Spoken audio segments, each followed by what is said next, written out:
오늘은 질서 있게 하라 하는 제목으로 말씀을 전하면서 함께 은혜를 받고자 합니다. 오늘 본문 말씀은 사도 바울이 고린도 교회에 하신 말씀입니다. 고린도 교회가 애언하는 사람도 나오고 방언하는 사람도 나오고 또 방언 통변하는 사람도 나오고 여러 가지 성령의 은사들이 나타났습니다.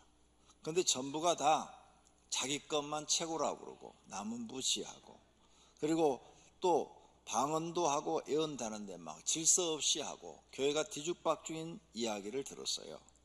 그래서 바울이 서신을 보내서 고린도 전서 14장은 방언, 애언에 대해서만 얘기를 합니다.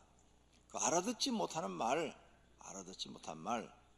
교인들이 있을 때는 하지 말고 혼자 기도할 때는 해라. 옆에 사람 있을 때는 사람들이 알아듣지 못하니까 하지 말고 조용히 혼자 있을 때 하고, 그 다음에 애언은 혼자 해갖고는 실수할 수가 있으니까 한 세 사람 정도 모여서 애언을 해서 똑같은 애언이 나오면 그게 맞는가 보다 이렇게 생각을 해라.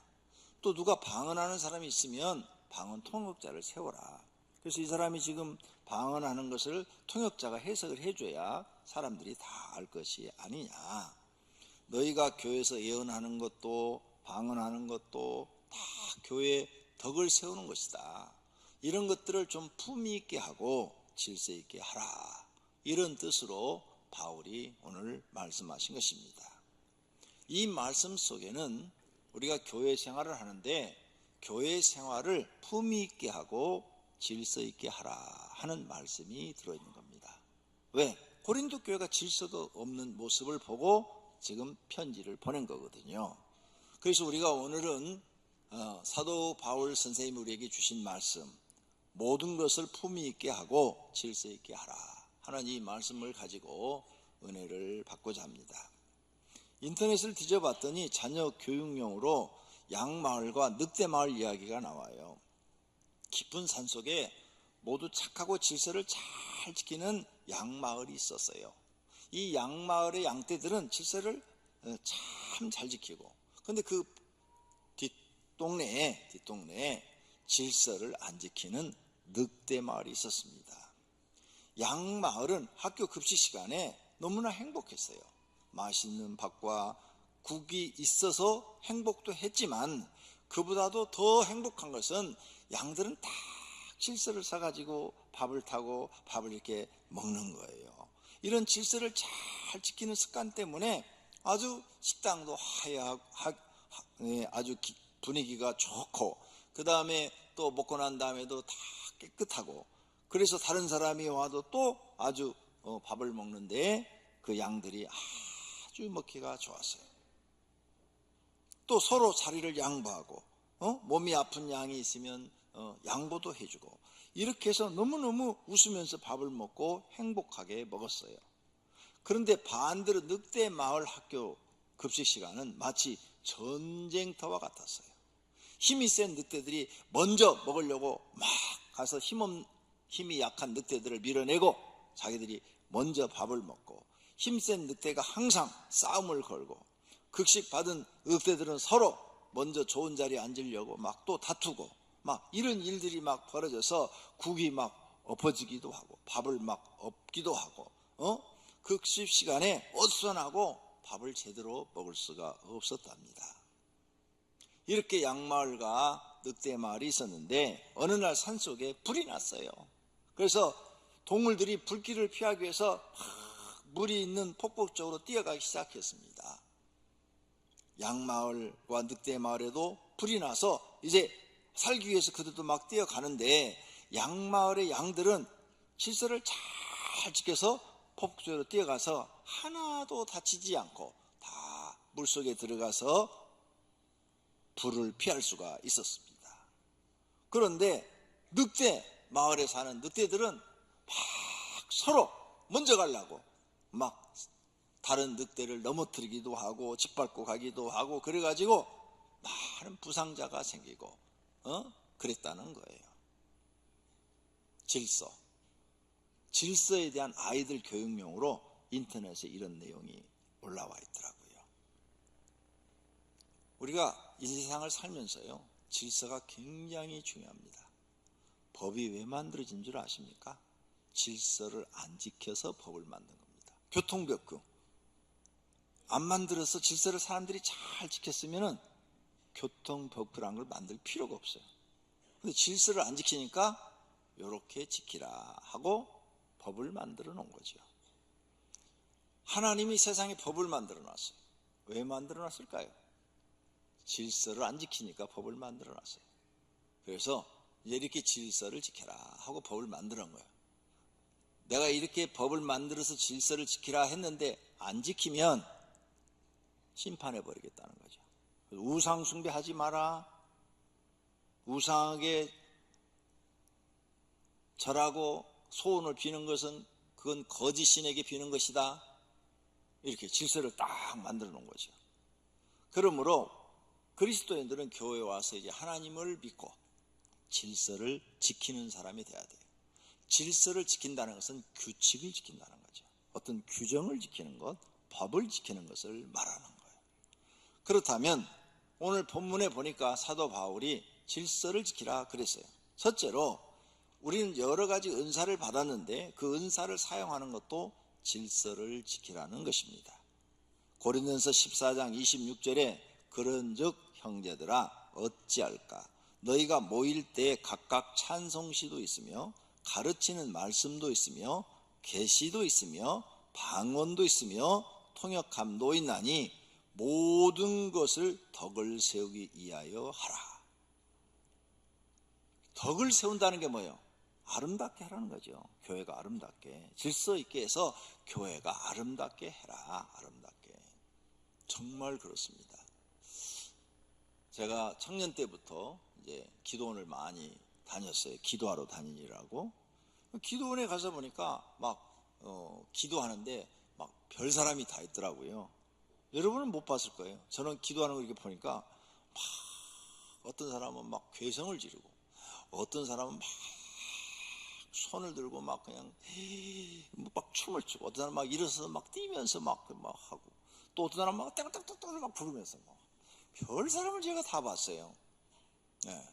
그런데 나중에 제가 이제 그런 사람들 이렇게 기도하다가 귀신이 드러났는데 보니까 그게 다 귀신이 시킨 거더라고. 네. 오늘 말씀에 너희가 은사를 사용하는데 품위 있게 하고 질서를 지키게 하라. 그 품위가 떨어졌잖아요. 예수님이 그렇게 하신 적이 없어요. 예수님은 어떻게 병자를 치료했어요? 예수님은 그냥 기도하면 되는 거예요. 그냥 말씀으로 명령하시면 되는 거예요. 그리고 안수하면 되는 거예요. 그러면 병자도 다 낫고 귀신도 다 떠나고 역사가 일어났어요. 예수님이 하는 건 품위 있게 했잖아요. 사도 바울도 그랬어요. 사도 바울도 예수님처럼 똑같이 그냥 명령하면 되고 그 다음 안수하면 됐어요. 사도행전 16장에 보면 사도 바울이 빌립보에 방문을 했죠. 귀신 들린 여종이 점치는 것을 보고 지나가다가 불쌍해서 그 귀신한테 명령을 내리잖아요. 안수도 안 했어요. 그냥 지나가다가 딱 보고 명령을 내린 거야. 그 여종이 불쌍해서 여종이 점을 쳐가지고 귀신 들려 점쳐가지고 주인만 돈 벌어주고 자기는 평생 귀신한테 붙들려 사는 사람이니까 귀신아 나오라. 그러니까 귀신이 나가버려가지고 점을 못 치니까 그 주인이 화가 나가지고 돈 못 버니까 바울을 갖다가 때리고 감옥에 갖다 가두어버렸잖아요. 품위 있게 하라. 분명히 성경에 써져 있어요. 질서를 지키라. 여러분이 교회에 어떤 은사를 가지고 있어도 교회에서 싸우거나 다투고 일하시면 죄가 되어버립니다. 교회에서는 질서를 지켜서 품위 있게 하셔야 돼요. 누가 보더라도 야, 저 사람들은 진짜 기독교인이다. 예수님의 제자가 맞다. 이런 소리를 듣도록 하셔야 되는 것입니다. 성령 하나님 우리에게 여러 가지 은사를 주는데 대표적으로 9가지 은사를 말씀해 놨어요. 지혜의 말씀을, 또 고린도서 12장에 보니까 지식의 말씀을, 또 병 고치는 은사를, 또 어떤 사람에게 믿음을, 어떤 사람에게 능력 행함을, 또 어떤 사람에겐 예언함을, 어떤 사람은 영들 분별함을, 또 어떤 사람은 각종 방언 말함을, 또 어떤 사람은 방언들 통역함, 이런 은사를 주었어요. 이것만 있는 게 아니죠. 수십 수백 가지가 돼요. 사람마다 하나님이 각각 주신 은사가 많지요. 그런데 그 모든 어떤 은사를 가졌더라도 교회에서는 사용할 때 질서를 지켜라, 품위 있게 하라, 이 말이에요. 그래야 하나님 앞에 인정을 받는다는 거죠. 그래야 교회의 덕이 된다는 거예요. 네가 한 행동이 교회의 덕이 되게 해야지, 교회의 덕이 되지 못한다면 너는 지금 잘못하고 있는 것이다, 이 말씀이에요. 우리가 교회에 나와서 구원만 받는 게 아니라 성경 전체의 흐름이 새 사람이다라는 거예요. 옛사람을 버리고 새로운 사람이 되라. 하나님의 말씀대로 사는 새로운 인물이 되라는 거죠. 그래야 하나님이 너를 인정하시고 구원뿐만 아니라 상도 주신다는 거예요. 상, 복도 주신다는 거예요. 그러니까 우리가 교회에 나오면 이제는 교회의 가르침을 받아야 돼요. 내 생각대로 교회 다니는 게 아니에요. 교회의 가르침을 받고 교회에서 시키는 대로 해야 돼요. 그래야 새 사람이 되는 겁니다. 두 번째로 우리가 교회 여러 가지 직분을 맡았어요. 그 직분도 질서를 지키며 하라는 거예요. 에베소서 4장 11절에 그가 어떤 사람은 사도로 세우고, 또 어떤 사람은 선지자로 세우고, 선지자는 예언자예요. 어떤 사람은 복음 전하는 자로 세우고, 어떤 사람은 목사로 세우고, 어떤 사람은 교회를 세웠는데, 이 모든 사람들이 교회에서 일을 한단 말이에요. 봉사 일을 하는데 그리스도의 몸, 예수 그리스도의 몸을, 예수 그리스도의 몸이 여기에서는 교회를 말하는 교회, 이렇게 모든 사람이 각각 다른 위치에서 우리가 일을 하는데, 너희가 질서를 지키며 일을 하면 교회가 건강하게 세워진다는 거죠. 교회가 아주 건강한 교회가 된다는 거죠. 하나님 보시기에 아름다운 교회가 된다는 거예요. 근데 교회가 질서를 지키지 않고 서로 싸워. 목사와 장로가 싸우고, 장로와 집사가 싸우고, 또 뭐 집사가와 집사끼리 싸우고, 집사와 권사가 싸우고, 이런 교회라면 질서가 없다는 거죠. 이런 교회는 건강한 교회가 아니죠. 아픈 교회죠. 하나님은 그런 교회를 원치 않는다는 거죠. 그래서 교회에서 주신 직분도 각각 자기에게 주어진 직분대로 질서를 잘 지켜 사용하면 된다는 거예요. 만약 질서 없이 사용하면 올건이 되고 그게 죄가 된다는 내용이에요. 그러므로 교회에 어떤 직분을 가졌든 간에 우리는 내 생각대로 하는 것이 아니라 성경의 가르침대로 질서 있게 행해야 하나님 앞에 인정받고 상도 받는 줄로 믿습니다. 세 번째로는 가정의 직분도 질서를 지켜야 된다는 거죠. 교회도 중요하지만 우리 가정도 중요해요. 그래서 가정도 질서를 지켜야 되는데, 가정은 어떤 질서를 지켜야 되느냐?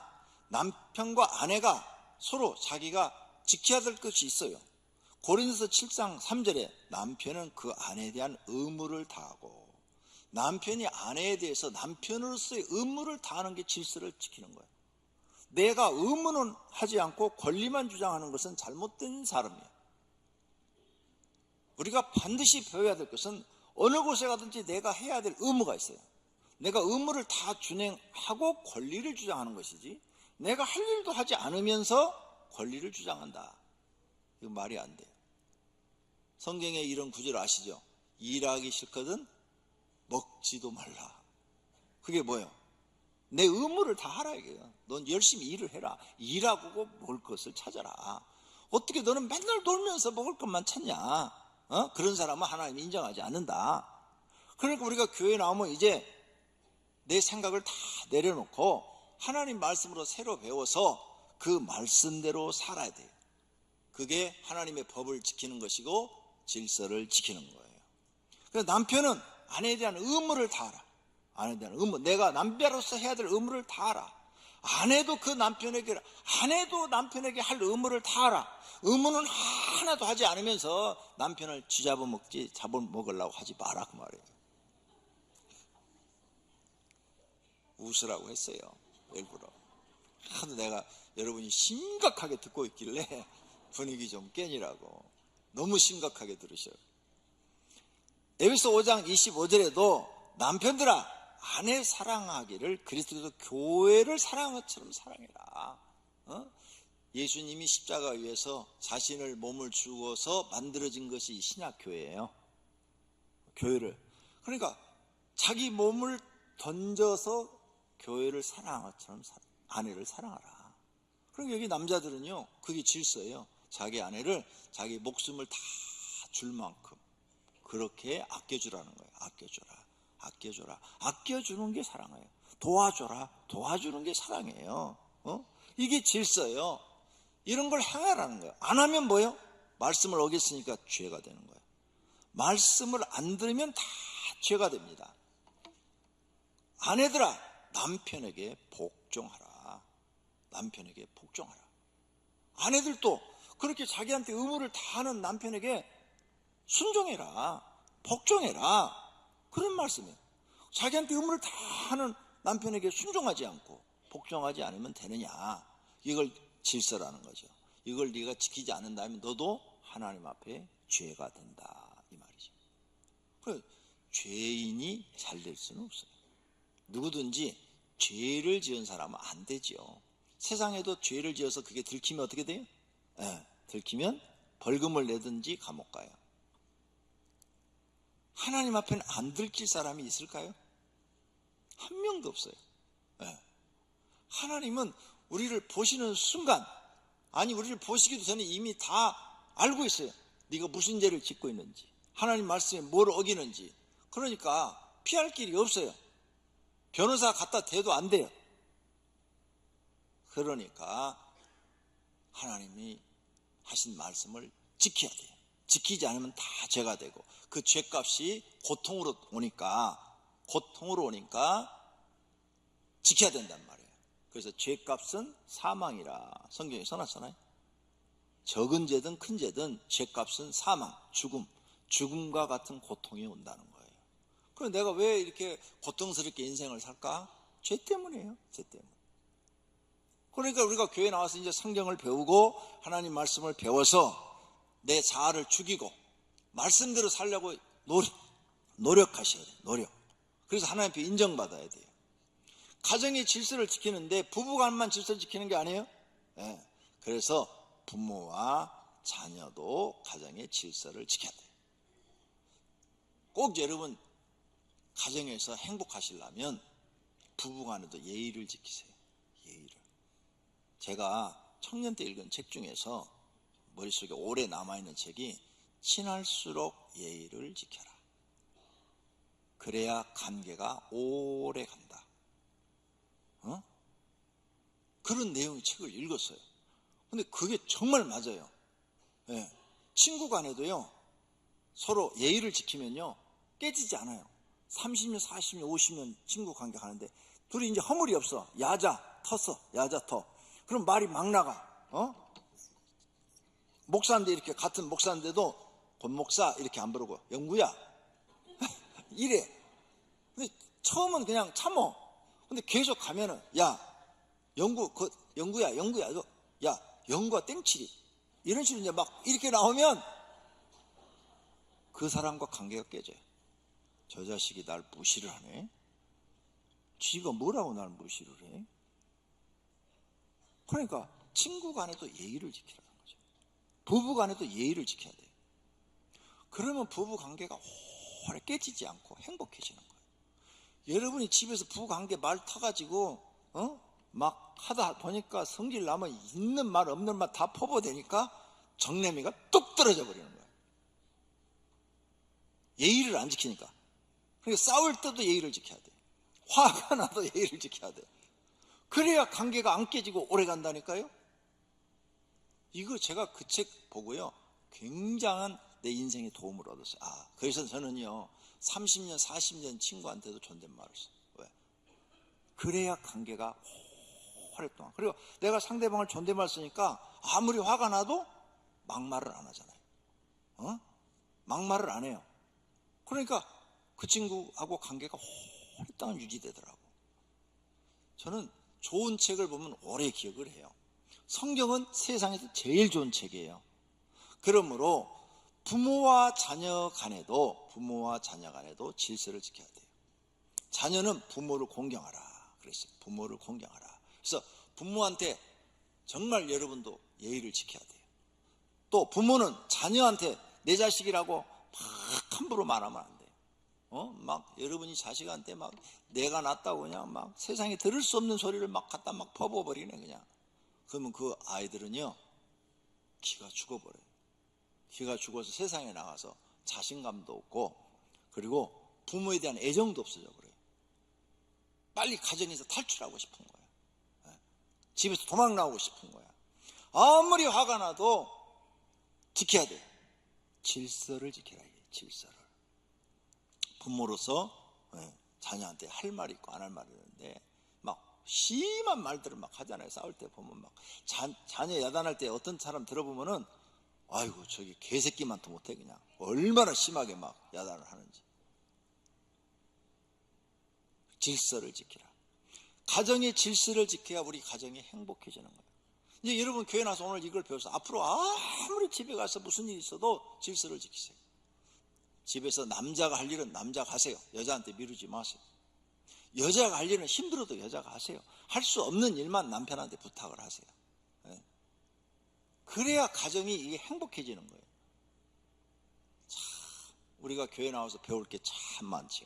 오늘 분명히 성경에 질서 지키라고 그랬어요. 이렇게 가정의 질서를 지키는 사람이 세상에 빛이 되고 세상의 소금이 되는 거죠. 너희는 세상의 소금이니 말씀하셨죠. 우리 세상의 소금이 되려면 소금은요 이렇게 뿌리면은 김치 담글 때 골고루 잘 뿌려져야 돼요. 적당히 잘 뿌려져야 돼요. 그래야 맛이 있는 거예요.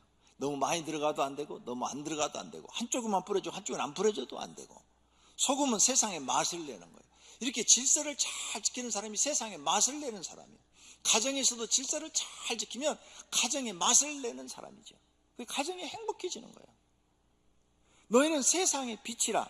빛이 딱 켜지면 어두움이 사라지는 거예요. 어두움은 잘못된 것들을 얘기해요. 죄악, 잘못된. 빛은 바르고 옳은 것. 그래서 집안에 이렇게 질서를 딱 지키는 사람이 있으면 집안이 바르고 바른 길로 탁 가니까 집안이 건강하고 아주 행복해지는 것이죠. 그러므로 가정에서 부모와 자녀, 남편과 아내도 질서를 지켜야 될 줄로 믿습니다. 모든 사람은 자기에게 주어진 직분에 맞는 생각을 하고 그 이상 오버하지 말고 질서를 지키라는 말씀입니다. 로마서 12장 3절 내게 주신 은혜로 말미암아 너희 각 사람에게 말하노니 마땅히 생각할 그 이상의 생각을 품지 말고 오직 하나님께서 각 사람에게 나눠주신 믿음의 분량대로 지혜롭게 생각하라. 내게 주어진 그 이상을 품지를 마라. 그 이상. 아내는 아내로서의 삶을 살고 남편은 남편으로서의 삶을 살아라. 그래야 그 가정이 행복하다. 그 말이에요. 네 번째로 교회 생활도 질서를 지키기를 하나님 원하셔요. 바울이 말을 합니다. 데살로니가 후서 3장 7절에 우리가 너희 가운데서 무질서하게 행하지 아니했다. 바울은 데살로니가 교회 성도들한테 나는 너희들한테 무질서하게 행동하지 않았어. 질서를 지켰다. 너희 아무에게도 나는 폐를 끼치지 아니하려고 내가 나가서 스스로 일을 해서 내 생활비를 벌었다. 내가 너희한테 헌금받아 생활할 권리가 있다. 왜? 내가 너희들에게 복음을 전해서 교회를 세웠으니까. 하지만 내가 이렇게 너희에게 폐를 끼치지 않은 것은 너희에게 본을 보이려고, 신앙의 본을 보이려고 우리는 이렇게 살아야 된다. 이렇게 본을 보이기 위해서 했으니 너희도 우리를 본받고 질서를 지키는 사람이 되라. 이 말씀으로 쓴 거예요. 그러므로 교회에 나오는 모든 성도들은 이런 바울 사도의 가르침을 배워야 돼요. 그래서 질서를 지키는 사람이 돼야 됩니다. 골로새 교인들한테도 말을 했어요. 너희가 질서 있게 행함과, 그랬어요. 골로새 교인들이 질서 있게 행하는 걸 보고 너희는 정말 훌륭하다. 질서를 잘 지키는 교인들이다. 그리스도 믿는 너희 믿음이 굳건한 것을 기쁘게 봄이라. 너희가 그렇게 질서를 지키는 것은 참 기쁘다. 믿음 안에서 기쁘다. 기쁘게 본다. 이런 말이에요. 오늘날 많은 기독교인들이 실수하는 것 가운데 하나가 원칙을 무시하고 질서를 지키지 않는다는 점입니다. 하나님을 믿는다 하는 사람들이 더 안 지킨다는 말이 나올 정도로 질서를 안 지킵니다. 예를 들면 버스를 탈 때 새치기 하는 경우, 이런 거. 제가 옛날에 오살리 금식기도원에 청년 때 다녔는데 3일을 금식하고 내려와서 그 당시에는 다 버스를 이렇게 타고 불광동까지 와야 돼요. 그런데 버스를 이렇게 딱 서 있어요. 그 사람들 다 금식한 사람들이에요. 옛날에는 거의 다 거기는 금식을 했어요. 거의.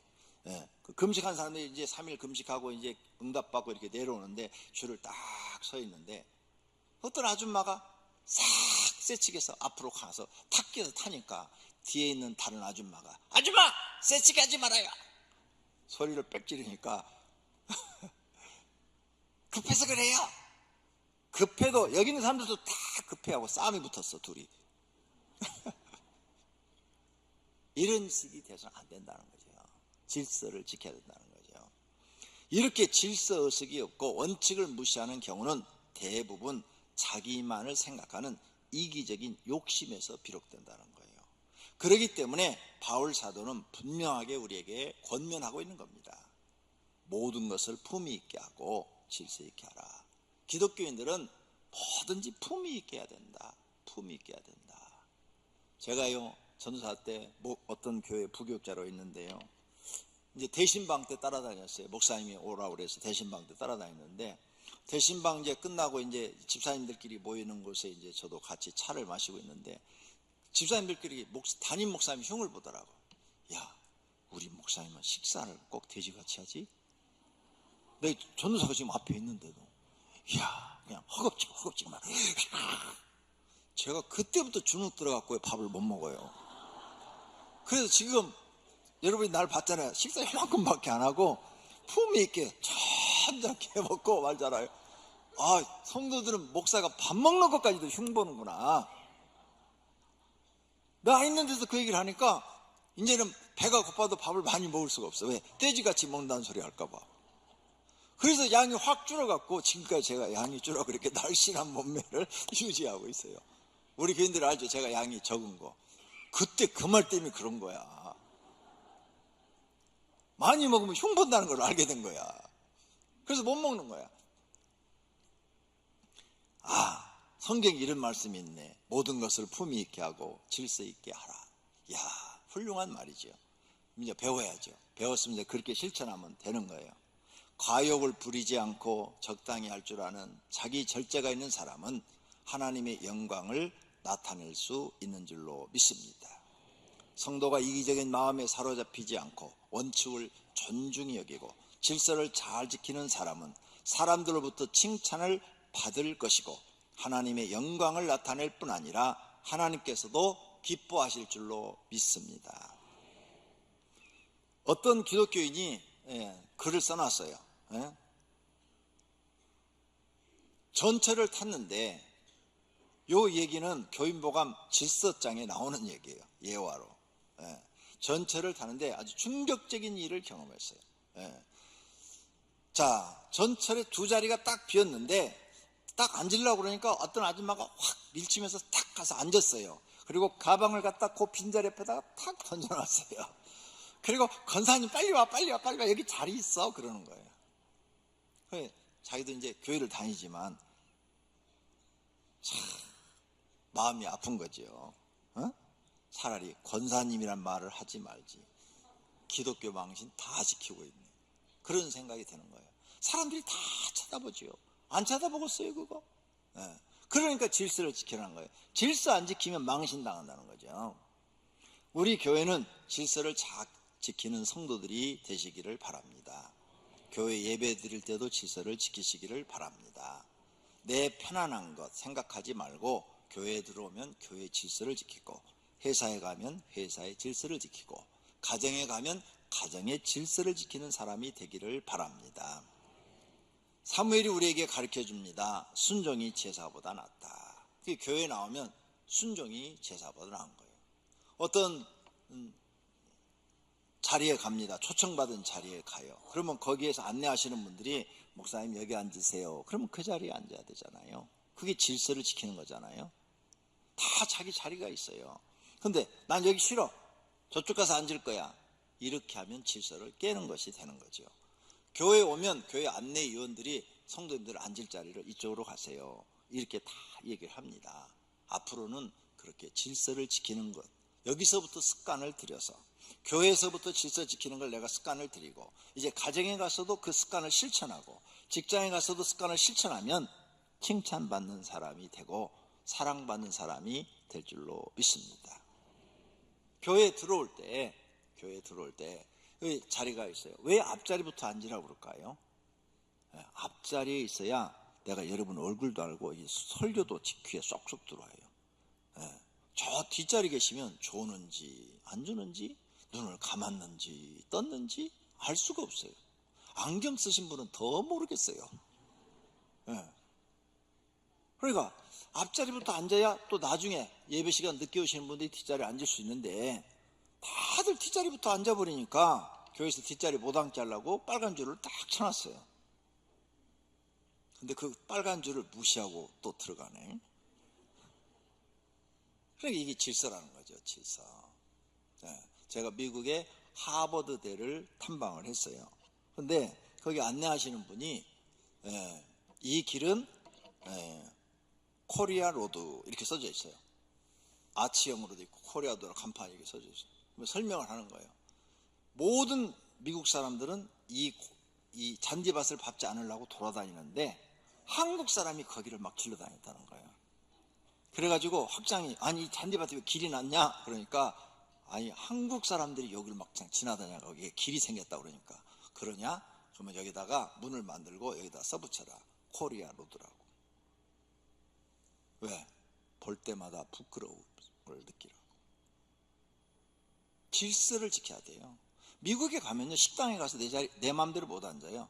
미국의 식당에 가면 문 앞에 딱 쓰면은 서빙하는 분이 와서 따라오세요. 그래 몇 명 오셨어요? 그거 물어봐요. 3명이요. 그러면 3명 앉을 자리 딱 해주고요.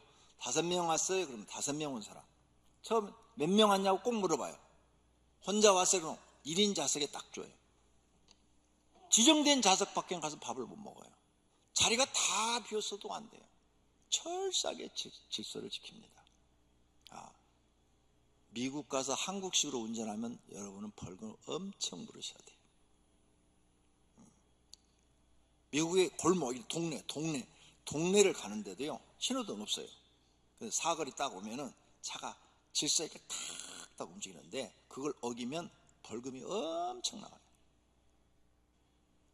우리나라 벌금은 벌금이 아니에요. 보니까 미국의 벌금은 엄청나더라고요. 이렇게 질서를 지켜야 돼요. 그래서 우리가 예배 시간에 들어오면 앉는 것도 불편하지만 나 편한 걸 생각하지 말고 교회가 원하는 대로 하는 것이 내가 질서를 배우는 거예요. 어느 곳에 가든지 마찬가지죠. 그 다음에 예배 시간 끝나고 나가실 때도 질서를 지키는 거죠. 처음 앉는 분이 제일 가에 앉아요. 그러면 가에 앉으면 먼저 가는가요? 못 가요. 예배 끝나고 나가시면 저기에 다 사람들이 밀려갖고 한 번에 못 나가요. 줄 서서 나가셔야지. 그런데 꼭 가에 앉아. 처음 오신 분 안내위원들이 안으로 들어가십시오. 그럼 안으로 들어가야 돼요. 어차피 끝나서 나가는 시간은 같아요. 이런 분은 가에 앉아도 돼요. 무슨 순서를 맡았다든지 헌금위원을 맡았다든지 아니면은 오늘 아침에 본 게 배탈이 나가지고 좀 급한 일이 생길지도 모르겠다. 그런 분들은 가에 앉아도 돼요. 그런데 그렇지 않으면 질서를 지키는 게 가장 좋습니다. 공무원들 모임에 이제 제가 초청받아 가잖아요. 질서 참 잘 지켜요. 딱 자리가 정해져 있어요. 이 자리에 앉으십시오 하고 딱딱 정해져 있어요. 그러면 싫든 좋든 그 자리에 앉아 있는 거예요. 또 식당에서 우리가 주일날 밥을 먹는데도 질서를 지켜야 돼요. 품위 있게. 오병의 교인들은 품위 있게 지켜야 돼요. 자동차 주차하는데도 질서를 지켜야 돼요. 다들 잘 해놨어요. 근데 이제 아마 바쁘신 분이 그랬겠죠. 이중 주차를 저 큰 길가에다 해놓은 거예요. 그래서 그게 민원이 들어가가지고 이렇게 예배 드리는데 막 교회로 막 전화가 와요. 막 전화가 와가지고 그 빨리 이중주차한 거 그거 빼라고, C에다 민원을 너도 C에서 전화가 오고, 경찰에다 너도 경찰에서 전화가 오고, 조금 있으면 이제 C에서 이제 차가 와요. 그 카메라 찍으려고 쫙 오고, 경찰도 와가지고 막 이거 왜 이렇게 주차했냐고 그러고, 제발 좀 교회 민원 좀 안 들어오게 주차위원 좀 더 많이 세워가지고 이런 것 좀 없게 하라고 여러 번 부탁을 받았습니다. 여러 번. 그러니까 모든 것에 우리가 질서가 필요해요. 항상 내 위주로 살지 말고 남을 배려하는 그런 마음이 있어요.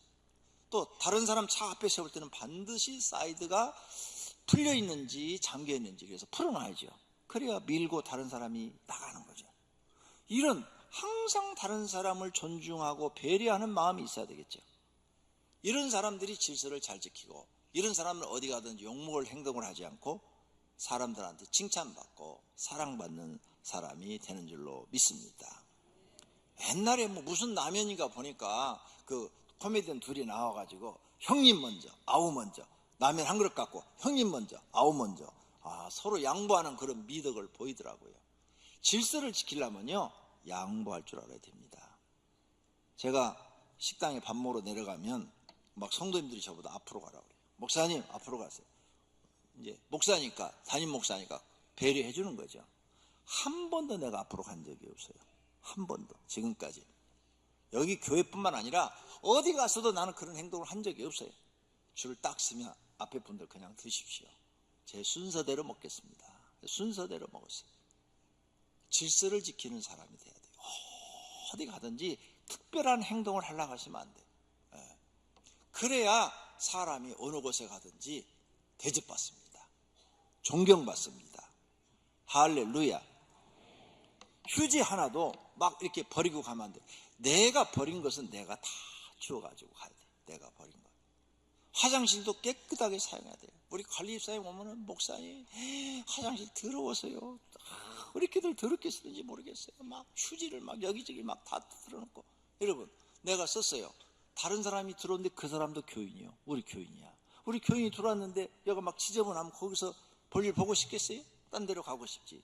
그럼 내가 휴지를 갖다가 막 이렇게 어지럽혀서 내가 딱 주워서 버리고 손 딱 닦고 가면 되잖아요. 그럼 다른 사람이 들어서 깨끗하면 얼마나 좋겠어요. 이렇게 질서가 지켜져야 되는데 질서가 안 지켜지니까 내가 오늘 질서에 대한 설교를 다 하잖아요. 교인복음에 보면 제1권에 질서라는 장이 있어요. 1권 한번 보세요. 이 질서, 기도실과 소그룹실 그렇게 깨끗이 사용하라, 깨끗이 사랑하라. 그래도 다 하죠. 다 하는데 몇 사람이 그래도 안 치우고 그냥 가는 거예요. 오늘 아침에도 제가 보니까 그 이불 갖다 놓은 거, 이불이 지금 저 바깥에 그 공간에, 바깥에 공간 테이블 놔준 그 지하 1층 거기에 막 이렇게 있더군요. 그거 거기다 지금 갖다 놓은 지가 몇 주가 돼요. 찾아가라고. 안 찾아가는 거죠. 버리려고 그냥 놔두신 건지, 나중에 와서 쓰려고 놔두신 건지, 장 안에 있는 거 장이 막 망가져가지고 거기다 꺼내놨는데 아무도 안 찾아가는 거죠. 자전거 내가 가져가라고 몇 번을 얘기했죠. 근데 안 가져갔어요. 그래서 내가 어젠가 그제는 이렇게 봤어요. 자전거, 쓸만한 자전거 있으면 우리 부교육자를 줘버려야 되겠다. 근데 보니까 쓸만한 게 하나도 없어. 다 녹슬어가지고 다 버려야 될 것들이야.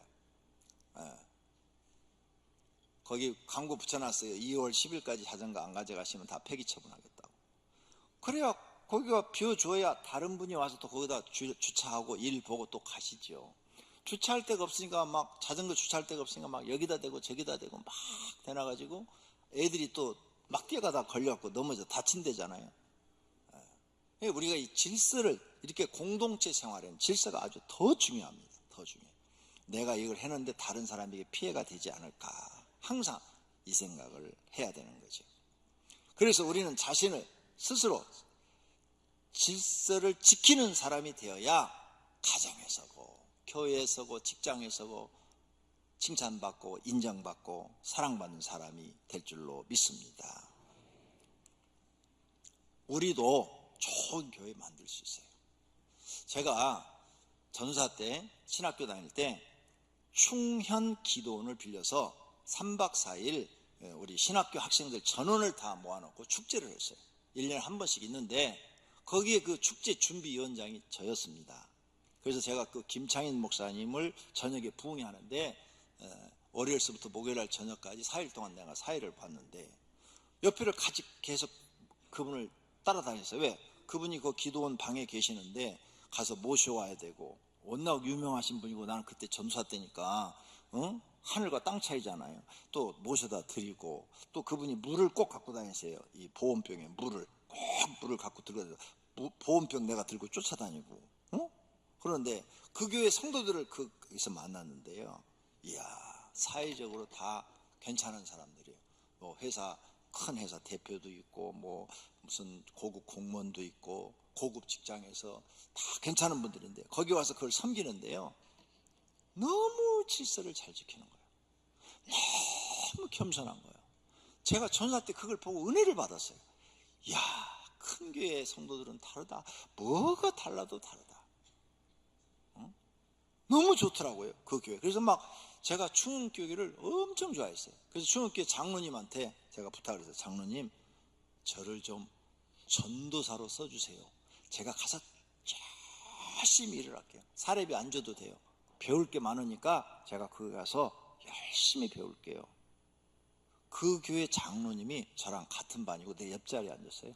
네. 공부를 같이 해. 그분도 목회자가 되려고. 그러니까 내가 부탁할 만하잖아요. 둘이 아주 친하니까. 그랬더니 그 장로님이 이렇게 말씀하셨어요. 전사님, 우리 교회는요 전도사 아무나 안 써요. 내가 어떻게 할 수가 없어요. 우리 교회 교육과정이 있어요. 6개월 과정인데요, 그 교육을 마치지 않는 사람은 교사도 안 쓰고 전사도 안 쓰고 아무도 안 써요. 반드시 그 과정을 이수해야 돼요. 그러는 거야. 그래, 난 그걸 이수 안 했으니까 될 수가 없는 거예요. 그런데 그 교인들은 아주 질서가 탁 잡혀 있어요. 참 좋은 교회다, 이런 생각을 가졌어요. 오병의 교회도 좋은 교회 만들 수 있습니다. 모든 성도님들이 질서를 지키고 겸손하면 될 줄로 믿습니다.